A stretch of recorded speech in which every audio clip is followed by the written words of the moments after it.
On tagging T, you made the point of you wanted to keep a good player around, but at the timing of it, does that at least give you the maximum time possible to listen to some offers? Yeah, we got the salary cap numbers, and we knew kind of where we were heading with it. And as soon as we got the salary cap numbers, there's no point in lingering on this. And we made the decision. We just went with it. So there wasn't any more thought to it other than this is what we're going to do. Why don't we just go ahead and do it?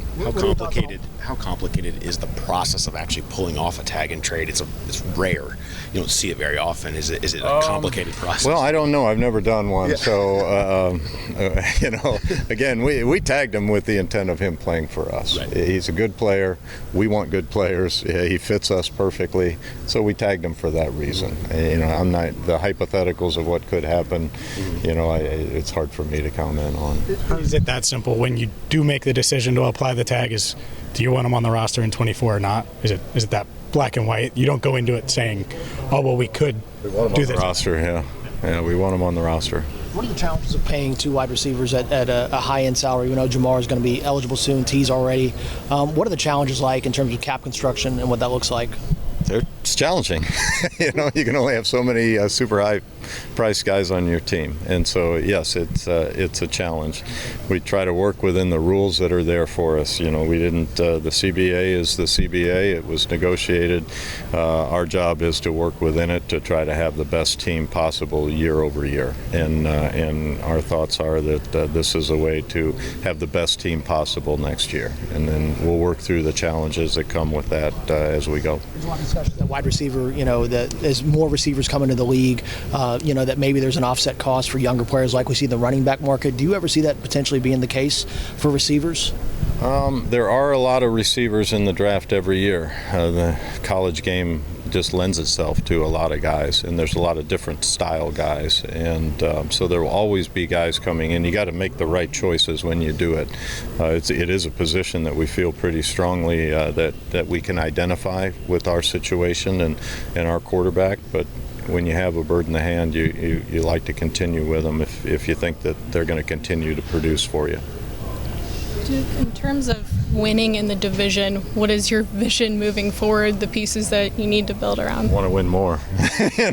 We want to win in the division, and we didn't do enough of that this year.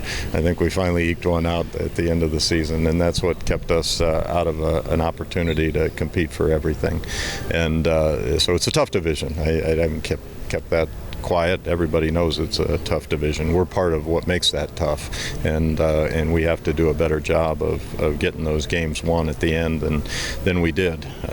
So it's a tall task, but the division is always our focus, because if you do that, you get the home game and you put yourself in a good spot to win it all. But if we can get out of our division as the division champ, we feel like we could easily be the Super Bowl champ. Duke, with your cap being what it is now and having the guys under the big contracts, how much more important is it for your draft class to find those guys in the later rounds to maybe fill some of those holes where you could go out and get free agents and other things? Well, it's always important. I don't know that it could be any more important than I've ever viewed it, because I've always viewed every draft pick we make as vital, whether it's the 7th round or 5th round or 4th round. We approach those as eagerly as we do the very first round pick, and sometimes we put even more into those guys because there's a bigger universe, and we want to make sure we're trying to take the right guy for us. And so there's a lot that we want out of those late round picks, and so it's important. Yeah, you got to hit on your draft picks, and that's not a new thing just because of our cap situation and so forth. The salary cap number now, how does that impact free agency? And I know the last 5 years ago, the whole thing was keep your own. Is that kind of where you're leaning now, or is it? Well, yeah, I won't get into our strategies for roster building, but I will tell you that if there's more money, there's more opportunity to add people, and that's just the reality of it is about it. There's also more opportunity for the other 31 teams to add people too. So it maybe provides a little flexibility. Hopefully, if you're talking about the same people just being paid more, it doesn't really benefit the club. Yeah. But as long as we can use those dollars to maybe supplement what we would have otherwise done, then I think it is a benefit to us. Is the priority keeping your own? Again, I won't go into all of our roster building plans as we go, but we do like our players, and there's a number of them that we'd like to have back. Yeah. Could potentially have an opening at right tackle. I know they asked you about the tight ends kind of being a revolving door with that position. You've had different starter every year in the last couple of years. Are you guys hoping to be able to find more of a long-term answer at that position? Yeah. Or are you comfortable with the strategy that you guys have had over the last couple of years? Well, as the NFL has evolved, the term long-term isn't as long as it used to be considered. But yes, we would like to have somebody man the right tackle spot for a number of years. Yes, that we'd like it to be a young guy that can come in and do that, or a veteran that might have the opportunity to rebuild his career or something. But yes, we would like that to be manned on multiple fronts. But we're concerned with having it manned well enough to provide us a chance to win next year. That's the number one thing. And whether that's a rookie on a 4-year deal or a veteran on a 1-year deal, we're open to anything there. How do you, if Mixon do that roster bonus sooner rather than later, does that complicate a decision on him for 2024? On Mixon's roster bonus, it doesn't complicate it. We put it in there for a reason, and his agent wanted it in there for a reason. But again, from our strategy standpoint and what we intend to do, I'm not going to get into that with any of our players. But yeah, he does have an early roster bonus. You've obviously invested in safety over the past couple of years in the draft and had some turnover in that room. Do you view Jordan and Dax as the long-term and short-term answers in that area? Yeah, we like both those young players, and they're both pretty versatile, which is a positive when you're playing in the backfield. Dax is really versatile, so finding the best role for him to maximize his skill set would be something that we're working on this offseason, and how best to utilize him to show off his range and his size and his speed and his toughness and all the things that he has. Same thing with Jordan. What's the best role for him, and how does he fit within the defense, and who's the communicator, and all those things are things that we go through in the off season, and that Coach Lou will try to fit together the best that we can. But both those players are young, talented, and have shown that they belong in this league. Did you learn anything, Duke, from the Vaughn Jesse experience happening simultaneously last year? I don't know that I learned anything. You have to reboot sometimes, and that's just the way this league is. And not everybody stays. You can compete to keep guys, and sometimes they leave and you move on. And we're not a team that has been the only one dealing with that. There are other teams dealing with that. It seems like the system is set up to encourage players to move around, and we try to combat that, but it doesn't always work. And so we're prepared to go forward with other guys when that happens. Could Dax move to corner? Is that an option for you guys on the table? Yeah, I wouldn't go into all of the off-season plans, but Dax can play corner, Dax can play nickel, Dax can play free safety, and Dax can play strong safety. And just finding the best fit, that'll be up to our defensive coaching staff and Zach to determine, where can this guy help us the most win football games.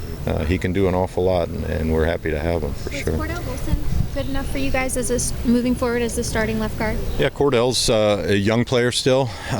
It's a rough road in the NFL when you're facing some of the defensive tackles that we face and some of the defensive ends that we face.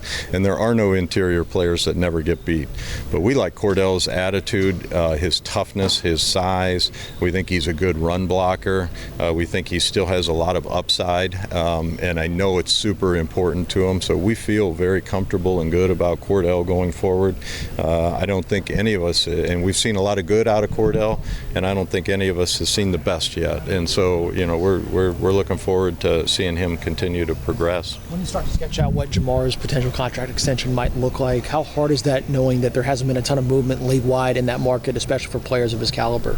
Yeah, I think that all comes into play when you're talking about contracts, particularly at that level, and it's never easy, and we'll see what happens. But I can't make any predictions on that, But there has not been around the league a lot of movement there, as you say, and maybe we'll be the one to move. Who knows? Y'all have changed contract structure in various ways over the last couple of years. I think you gave like Riley Reef a void year. So there's been other examples of those type of maneuvers.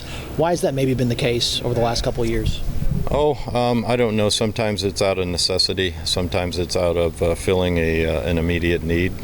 Sometimes it's just out of trying to get something done. And, it's a negotiation for a reason. You have to negotiate. Some things we will do, some things we won't, and some things we won't do very often. And so that's the best I can explain that. Duke, when you're face-to-face with the players, the talent, how quickly can you get a sense of their character? We like to think that we can get a pretty good sense of them as a person. It's not our number one area where we gather information. We don't rely on Hobson to tell us, all the bad things about them.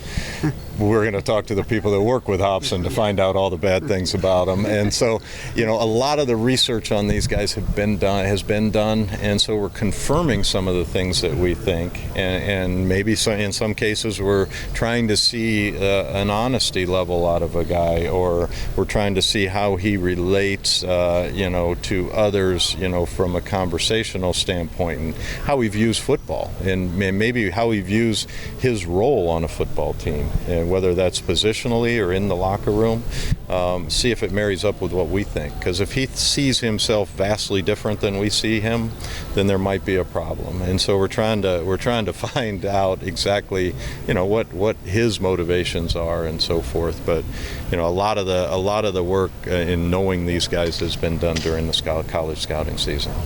But it's fun to talk to them. It's fun to put a face with a name and a personality with a name, and it's neat when guys can come in and make it fun and make it engaging and make it kind of worth being around for 20 minutes. When it comes to personnel and discussions with Joe Burrow and kind of how involved he's been, how has he grown in that since he got here in 2020 to now? Personnel discussions. I talk to Joe from time to time on things. He's been pretty occupied with trying to get healthy most recently. But if there are guys that he has specific knowledge of, I'll ask him. I'll ask all of our players. I'll go down in the locker room, and if we got a guy from Georgia, and I'm looking at a couple of the Georgia kids, and he came out a year or two ago and was teammates with him. I like that information.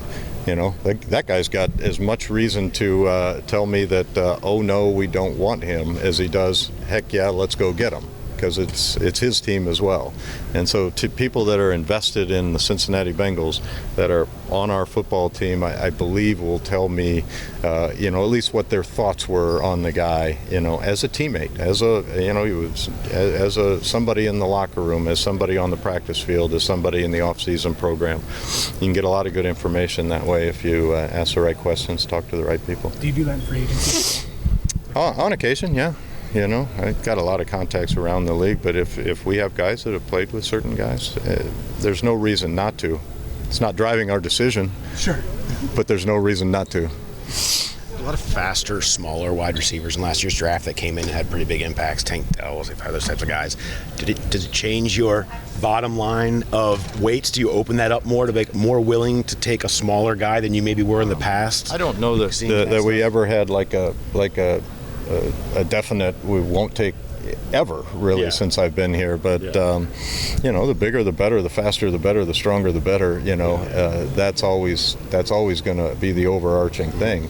Sometimes that's not available to you, and you look for other things, and then you have to. What will we tolerate? Will we tolerate a lack of speed, or a lack of strength, or a lack of hands, or a lack of toughness? What are we gonna say we'll tolerate? And then, we're not opposed to somebody that might be a little off size if they can run good routes, and if they're quarterback friendly, and if they can threaten seams, and if they can uncover underneath, and if they can catch extended. If you're a small guy, you better be able to catch extended. If you're a small guy that catches in your belly button, probably not coming here. Mm-hmm. So, there are other mitigating factors behind that. It's not just a yes/no answer. But we grade them all, and there's a lot of them we like that end up going somewhere else, and it's just the nature of the business. Not just that wide receiver, but GPS data in general, with 40-yard dash times. How important is the GPS? data on the field? We get GPS data from college sources when we go into colleges, and I don't know how applicable it is, but it's applicable within their group, within their team, and so a lot of times if they're willing to share GPS data from games or from practices or top speeds, we look at that and relate it to the other players we're looking at Georgia or at Alabama or at Michigan. We don't normally carry college data into the NFL. Now the NFL has a more uniform maybe set of data that is all collected the exact same way, and we get that and we can look at it and analyze it and it's a piece of information. How do you view your interior defensive line? Is that an area where you feel like is something you'd like to? I know you always want more, I know, but do you feel like it needs? We want to build a line of scrimmages, and that's part of the line of scrimmage. That's maybe the most important part of the line of scrimmage is being able to hold up against a run. We play in a physical division. Teams are going to run the ball at us. We need guys in there that can play the run, and then we need somebody that can affect the passer. So it is a position that we're looking at. It's a position of need. It's always a position of need. I don't know that I would ever stand up here and say D-line is not a position of need and offensive line is not a position of need. They're always going to be a position of need. It's just a matter of being the right guy at the right time. Did you look back at last year, though, and felt like that was something you want watching those games last year? Like, gosh, we need more in there. Is that last year? I think you see that from a lot of teams at a lot of different positions that they wish they had more at the end of seasons, and that includes the Super Bowl winner and the Super Bowl runner-up and the AFC champion, the AFC championship runner-up, and everybody else. They wish they had a little more. It's a long season. It's hard to get through with all your guys, and they certainly didn't, and they still got it done at the end, and hats off to them for doing that. How deep is the offensive tackle? Really good group this year. A lot of guys, a lot of different, guys coming from different programs. Guys that play the left side, the right side. Guys that have played both. Guys that are really good run blockers. Guys that are really good pass blockers. It's exciting to see. It's probably one of the deeper offensive tackle groups I've seen at the early parts of the draft in the early rounds, and that's good. They'll be gobbled up. Doesn't mean any of them are going to last. Maybe they'll be the first 6 picks in the draft. I don't know, but there are a large number of them, and it's good. Every draft has a little different flow to it, and this one offers those guys earlier. What is your favorite part about being at the combine? Being around? Definitely not this. It's not going to beg this one. 100%. I like, I say this, and I would also say it gets to be a grind and very long, and you can be very tired at the end of it. But I like sitting and listening to guys express themselves and answer our questions and talk about where they came from and what makes them tick and why do they love football and how do they view themselves. When you spend a lot of time researching them from afar, and then you get them in front of you and they're expressing themselves, I enjoy that. It's long. I mean, it's 20 minutes, 20 minutes, 20 minutes, 20 minutes, 20 minutes from 7 o'clock till 11 o'clock. And so it can be a grind, but I enjoy hearing the players express, what they're all about and why they feel they're going to be a good NFL football. It's fun. Disappointing that after you paid both Jermaine Pratt and Logan Wilson, they took a little bit of a step back in terms of their play this past year? Well, I don't know if they took a step back. I think defensively it wasn't as good as we've been accustomed to seeing as a group, and there were pieces missing. There were new guys at different positions. I think those guys are always going to try to do too much, and perhaps there was a little bit of that. I don't fear that they have hit a wall or anything. I think those two guys are fine football players and going to be really good football players for us, and maybe we got to be a little stronger around them in every position.